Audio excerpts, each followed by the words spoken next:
শিবকে নিম্নগানাম যথা গঙ্গা দেবানাম অচ্যুতো যথা বৈষ্ণবানাম যথা শম্ভু পুরাণানামিদম তথা। এই ভাগবত মহাপুরাণের 12তম স্কন্ধের 13তম অধ্যায় বলছে, শোনো, নদীর মধ্যে গঙ্গা শ্রেষ্ঠ, দেবতার মধ্যে বিষ্ণু, আর পুরাণের মধ্যে ভাগবত শ্রেষ্ঠ, বৈষ্ণবের মধ্যে শম্ভু।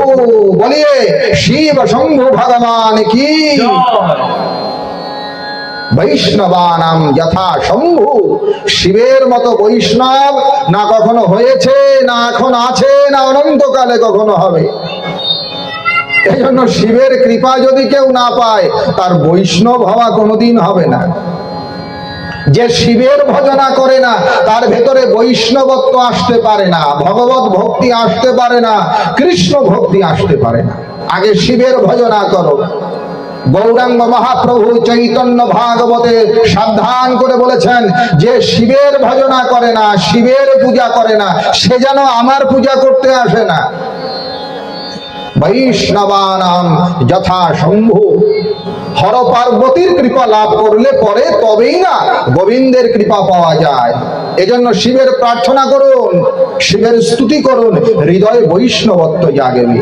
কর্পূর গৌরম করুণাবতারম সংসার সারম ভুজগেন্দ্রহারম সদা বসন্তম হৃদয়ারবিন্দে ভবং ভবানী সহিতম নমামি। বলুন, কর্পূর গৌরম করুণাবতারম সংসার সারম ভুজগেন্দ্রহারম কর্পূর গৌরম করুণাবতারম সংসার সারম ভুজগেন্দ্রহারম সদা বসন্তম হৃদয়ারবিন্দে ভবং ভবানী সহিতম নমামি।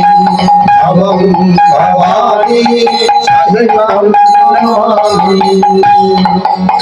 ভগবান মহেশ্বর বৈষ্ণবানাম যথা শম্ভু, শিবের মতো বৈষ্ণব না কখনো হয়েছে, না কখনো হবে।